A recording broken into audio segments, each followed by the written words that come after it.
Bismillahirrahmanirrahim. Assalamualaikum warahmatullahi wabarakatuh dan salam sejahtera kepada seluruh rakyat Malaysia yang dikasihi sekalian. Seperti biasa, saya akan memulakan dengan makluman tentang tindakan Task Force Operasi Pematuhan. Semalam, Task Force Operasi Pematuhan telah membuat 79,961 pemeriksaan bagi memantau dan menguatkuasakan pematuhan SOP PKPB di seluruh negara. Sebanyak 5,087 pasaraya, 4,785 restoran, 742 penjaja, 1,199 kilang serta 3,832 bank telah diperiksa. Pemeriksaan juga telah dibuat di 1,068 terminal pengangkutan darat, 205 terminal pengangkutan air dan 196 terminal pengangkutan udara.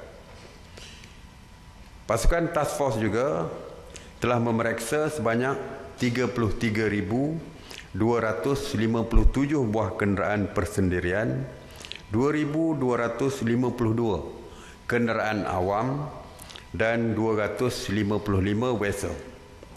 Turut diperiksa adalah 2,242 pasar awam, 4,257 tempat ibadah, 1,464 tempat riadah dan 723 tapak binaan. Sebanyak 3,532 pasukan pematuhan telah membuat pemantauan dan melibatkan seramai 19,023 anggota. Semalam, PDRM telah menahan seramai 64 individu di atas kesalahan melanggar SOP. Di antaranya 40 individu telah pun direman, manakala 24 individu telah pun diberikan kompaun oleh pihak polis. Justru sekali lagi saya ingin ingatkan supaya semua rakyat supaya dapat mematuhi SOP dan peraturan yang telah diperkenalkan, dan kerjasama inilah yang akan memastikan kita dapat memerangi COVID-19 ini. PDRM juga telah mengadakan 154 sekatan jalan raya rentas sempadan negeri dan telah pun memeriksa sebanyak 264,280 kenderaan.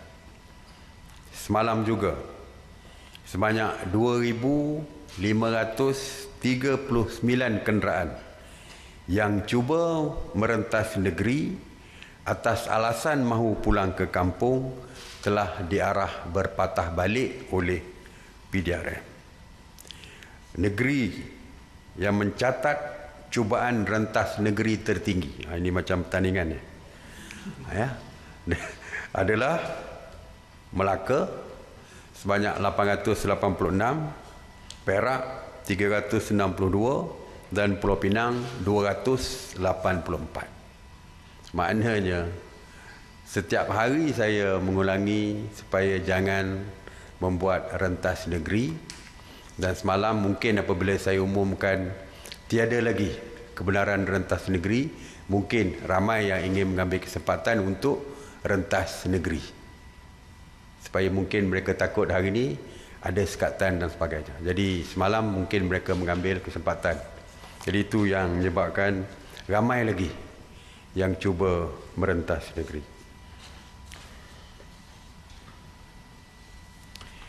Mengenai berita palsu, sehingga 22 Mei, sebanyak 265 kertas siasatan telah dibuka oleh PDRM dan juga SKMM berkaitan dengan berita palsu.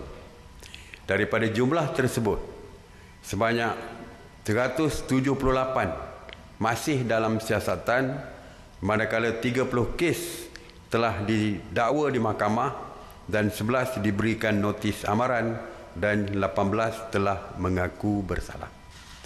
Yang saya sebutkan tadi adalah berita palsu mengenai COVID-19 sahaja. Tidak termasuk berita-berita palsu yang lain. Ini semata-mata yang berkaitan dengan COVID-19. Berita palsu ni sebenarnya apabila disebarkan, ianya dapat ianya pasti akan mengelirukan rakyat kita. Sebab itulah kalau boleh, saya harap janganlah menyebarkan berita palsu lagi dalam keadaan kita menghadapi suasana, menghadapi bencana ataupun COVID-19 yang ada pada ini. Melalui pasukan respons pantas PRP KKMM, sebanyak 293 penafian dan penjelasan mengenai berita palsu telah diperjelaskan kepada orang ramai oleh PRP. Orang ramai sebenarnya boleh membantu untuk membendung penularan berita palsu dengan menyalurkan maklumat kepada PRP di talian 03 8911 5103 atau layari www.sebenarnya.my untuk menyemak kesahihan berita.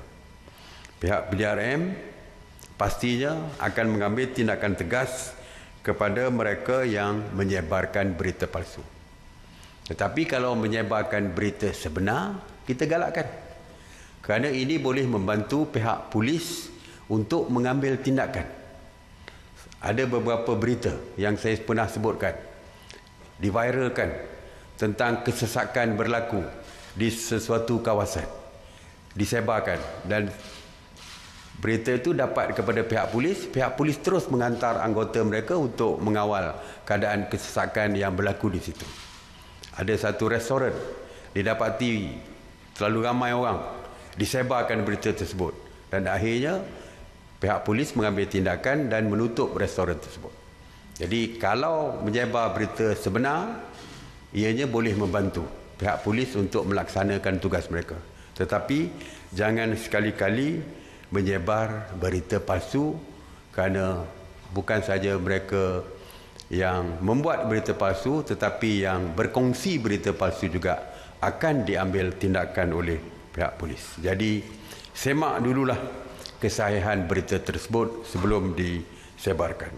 Jika tidak pasti, jangan kongsi.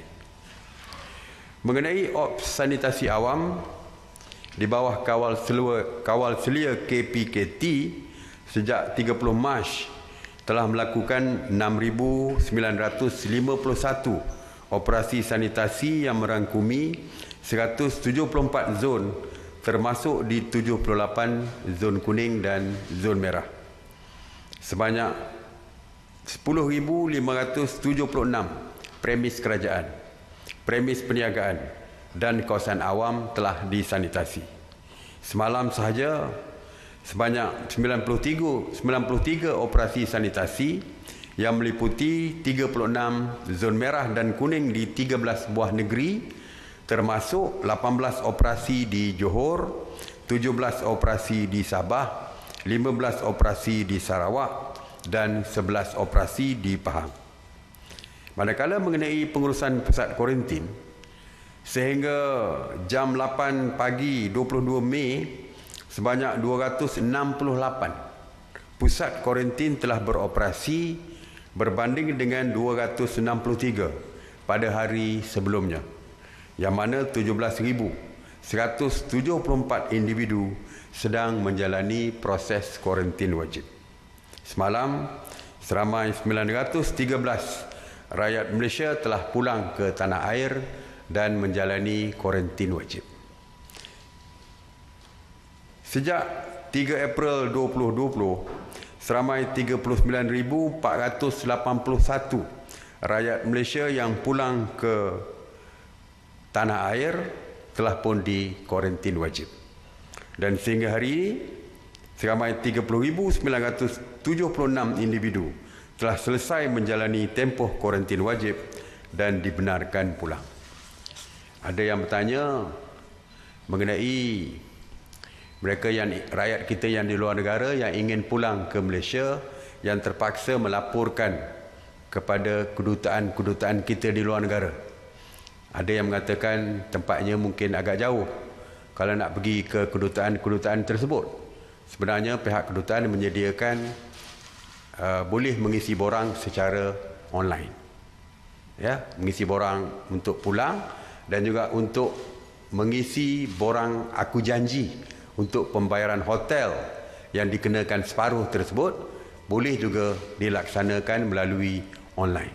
Jadi tidak perlulah bimbang mereka perlu travel jauh untuk ke kedutaan kita kerana semuanya boleh dilakukan secara online. Jadi kepada rakyat kita yang berminat untuk balik, mereka boleh melakukan secara online. Tapi seperti yang saya sentiasa sebutkan, pelajar kita yang masih belum tamat tempoh belajar misalnya, jadi tidak perlu pulang, boleh terus kekal berada di negara tempat mereka belajar tersebut. Dan jika tidak ada keperluan, kecemasan dan sebagainya rakyat kita untuk pulang, jadi lebih baik stay put di negara tempat tinggal mereka, kerana jika mereka balik pun mereka akan berada di pusat kuarantin selama 14 hari juga. Mengenai penghantaran pulang pelajar IPT dari 27 April, iaitu bermulanya penghantaran tersebut hingga semalam, KPT ataupun Kementerian Pengajian Tinggi telah menghantar pulang seramai 51,000 pelajar IPT yang berada di kampus ke pangkuan keluarga masing-masing.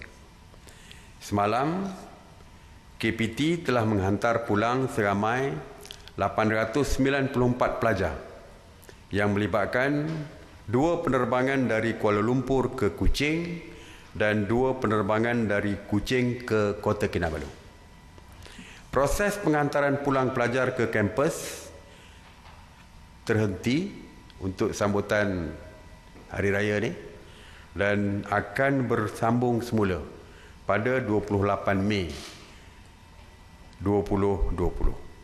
Seramai 1,722 pelajar akan dihantar pulang dan akan melibatkan 3 penerbangan dari Kuala Lumpur ke Kota Kinabalu dan 3 penerbangan daripada Kota Kinabalu ke Kuala Lumpur. Jadi itu saja untuk laporan harian pada hari ini. Terima kasih. Seruan saya seperti biasa, terus kekal di rumah bagi terus kekal selamat. Stay home, stay safe. Terima kasih. Saya buka kepada soalan. Datuk Seri, ini mengenai kluster baharu di Depo Tahanan Imigresen Bukit Jalil. Satu, semalam DG ada mengatakan bahawa perkhidmatan kesihatan di Depo Tahanan Imigresen dibuat secara berkala. Adakah selepas wujudnya kluster baharu ini akan dibuat secara kekal?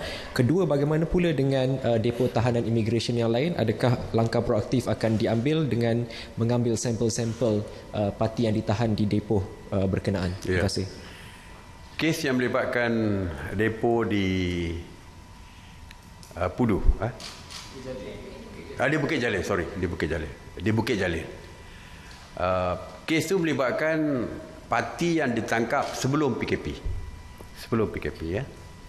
Dan selepas itu masuk pula parti daripada PKPD, Jalan Masjid India. Dan seperti kita tahu, di depo mereka bukan tinggal sebilik seorang, mereka tinggal di dormitory. Jadi mereka tinggal beramai-ramai. Itu mungkin menyebabkan berlaku jangkitan ataupun penularan COVID-19 daripada salah seorang daripada mereka yang menyebabkan akhirnya merebak. Dan pihak KKM, Kementerian Kesihatan bersama dengan pihak Jabatan Imigresen Malaysia telah pun mengambil tindakan. Yang didapati positif telah dihantar ke pusat hospital COVID sementara ni di MAIPS, di bawah Kementerian Pertanian, di bawah MAIPS. Ya, ini tempat MAHA punya, ada expo pertanian terbesar tu, MAHA tu. So di situ dah dijadikan sebagai pusat untuk pesakit COVID positif ni. Jadi seramai 60 parti yang positif telah pun dihantar ke MAIPS. Dan pihak Kementerian Kesihatan sedang membuat saringan kesihatan, iaitu swab test untuk keseluruhan 1,200 parti di dalam depo Bukit Jalil, semua, termasuk pegawai-pegawai. Ada 114 pegawai dan mereka yang berkaitan seperti pembekal makanan dan sebagainya. 114 telah pun dibuat swab test, dan 114 pegawai dan yang berkaitannya telah pun didapati negatif. Jadi yang 1,200 sedang menjalani ujian saringan untuk swab test.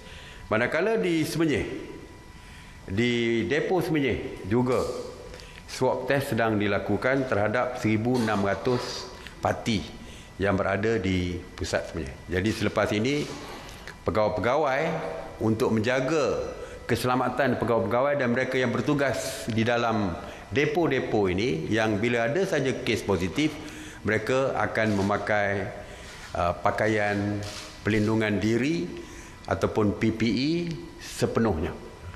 PPE sepenuhnya. Bukan kalau dulu mungkin pakai sarung tangan, pakai mask, pakai topi muka, tetapi sekarang pakai full PPE. Dan seperti saya kata tadi, saringan akan dibuat kepada seluruh parti yang berada di dalam. Cuma saya nak beri makluman kepada rakyat di luar sana, tidak perlu bimbang, kerana yang berada di dalam depo tersebut, mereka seolah-olah berada di dalam pusat kuarantin. Mereka tidak bercampur di luar. Kalau ada berlaku positif pun, semua yang di dalam itu saja, dan kita akan hantar mereka ke hospital untuk rawatan selanjutnya. Yang kita takutnya mereka berada di luar. Kalau mereka berada di luar, tentu sajalah mereka akan menularkan penyakit mereka kepada orang-orang lain. Tapi ini mereka hanya berada di dalam pusat depo, tahanan depo, seperti pusat kuarantin juga. Mereka tidak akan merebakkan virus itu ke luar, yang melibatkan orang ramai di luar daripada depo. Jadi insyaAllah kita akan buat saringan ke semua parti yang berada di dalam depo. Setakat ni kita depo di Bukit Jalil dan di Semenyih dulu. Sebab Semenyih pun kita dapati dimaklumkan ada 2 positif di Semenyih. Ya. Alright. Assalamualaikum Datuk. Saya Syabihah Harim Bernama. Okey, Datuk, semalam Datuk ada kata-kata tentang rentas daerah untuk tujuan beraya dibenarkan, tapi kena ikut SOP yang diperketatkan lah. Jadi bagaimana pula dengan sebagai contoh kerajaan negeri Johor yang telah mengeluarkan kenyataan tidak menggalakkan ataupun menyarankan rakyat di negeri itu untuk merentas daerah bagi musim perayaan. Jadi hanya dibenarkan hanyalah untuk bekerja, kesihatan dan berkaitan sahaja. So apa komentar? Yeah. Dari segi soalan tu saya boleh jelas, tidak digalakkan. Tidak digalakkan bermakna bukan menyekat. Jadi dia kalau dia kata menyekat, bermaknanya berbeza dengan arahan daripada Kerajaan Persekutuan MKN.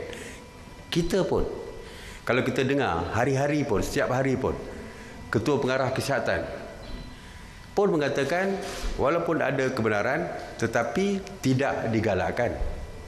Saya pun sebut walaupun kebebasan kelonggaran diberi, tapi kita yang perlu menjaga keselamatan diri kita. Kalau boleh kita tidak bergerak keluar daripada rumah untuk beraya dalam rumah, eloklah beraya dalam rumah. Jadi apa yang kajian Johor keluarkan itu selaras dengan kita, selaras dengan saya, selaras dengan DG Kesihatan yang bercakap setiap hari, selaras dengan SOP MKN, iaitu walaupun dibenarkan tapi untuk menjaga kepentingan kita digalakkan supaya tidak melakukan pergerakan bukan saja di luar daerah sepatutnya, di luar rumah pun. Kerana kita galakkan beraya bersama keluarga di dalam rumah yang sama. Jadi apa yang disebut oleh Kerajaan Johor itu sebenarnya sama dengan apa yang dibuat oleh Kerajaan Persekutuan. Tidak digalakkan. Okey. Datuk Seri, semasa sambutan Aidilfitri nanti, kunjungan hanya dibenarkan pada hari raya pertama. Dan apakah seseorang tu dibenarkan bermalam di rumah yang dia lawat tu? Dan kalau dia masih berada dalam rumah tu pada hari raya kedua, bolehkah dia dikenakan tindakan? Okey. SOP jelas. Iaitu perayaan sambutan adalah di hari raya pertama. Kita raya berapa bulan? 24. Saya tak boleh sebut lagi. Penyimpan mohon belum umum. Okey. Katakanlah hari raya anak bulan kelihatan 23 bulan, 24 bulan kita raya. Kalau kita raya 24 bulan, kalau dia tidur di situ lebih ke 12 1 minit dah jadi 25 bulan. 25 bulan lah, 12 1 minit, dan dia nak beraya lagi besok tu. Jadi salah dari segi SOP yang dikeluarkan. Sebab very clear. 24 bulan raya pertama sahaja yang boleh dirayakan bersama dengan keluarga di dalam rumah tersebut. Jadi 25 dah tak boleh, kerana di luar daripada hari raya pertama. Dia dah jadi hari raya kedua. Jadi hari raya pertama lah saja yang dibenarkan. Lebih daripada itu adalah salah dari segi peraturan SOP yang kita keluarkan. Okey. Datuk Seri Samsel dari Bernama. Okay, pagi tadi dan lewat malam tadi masih terdapat kesesakan di lebuh raya, terutama ke utara dan Pantai Timur. Nampaknya walaupun amaran kompaun atau kebenaran rentas negeri yang ditarik balik semalam, masih ada yang berdegil untuk cuba-cuba pulang ke kampung. Apa tindakan seterusnya dari pihak kerajaan untuk mengatasi isu ini? Mungkin menambah sekatan jalan raya atau sebagainya. Lagi satu, Datuk Seri ingin mendapatkan kepastian mengenai suami isteri yang sebelum ini dibenarkan rentas negeri seminggu sekali. Adakah dengan kelonggaran rentas negeri yang ditarik balik, peraturan ini masih terpakai atau tidak kepada mereka? Terima kasih. Okey, seperti saya kata tadi, ramai yang berlumba-lumba untuk balik semalam. Mungkin ada yang dah ada kebenaran agaknya, ataupun yang tak ada kebenaran. Saya serahkan kepada pihak PDRM, pihak polis. Seperti saya kata tadi bahawa yang lepas balik belum ada jaminan lepas balik semula ke Kuala Lumpur tanpa tindakan oleh pihak polis. Jadi mereka berebut malam tadi, memanglah saya pun dah sebut tadi berapa ramai yang minta kebenaran dan berapa ramai pemeriksaan kenderaan yang merentasi sekatan jalan raya. Memang beratus-ratus ribu yang keluar semalam, termasuklah malam tadi. Jadi mungkin sebahagiannya telah pun diarahkan untuk berpusing balik. Jadi apapun tindakan seterusnya, saya serahkan kepada budi bicara pihak polis. Kalau pihak polis merasakan bahawa perlu menambahkan sekatan jalan raya, tambahkan sekatan jalan raya. Dan hari ini saya difahamkan tindakan kompaun dan arahan berpatah balik akan dilaksanakan. Kita akan tengoklah berapa jumlah yang kena compound dan sebagainya. Suami isteri, tak kira suami isteri ke siapa ke, apabila kita kata tiada lagi pergerakan rentas negeri, maka tiada lagi pergerakan rentas negeri.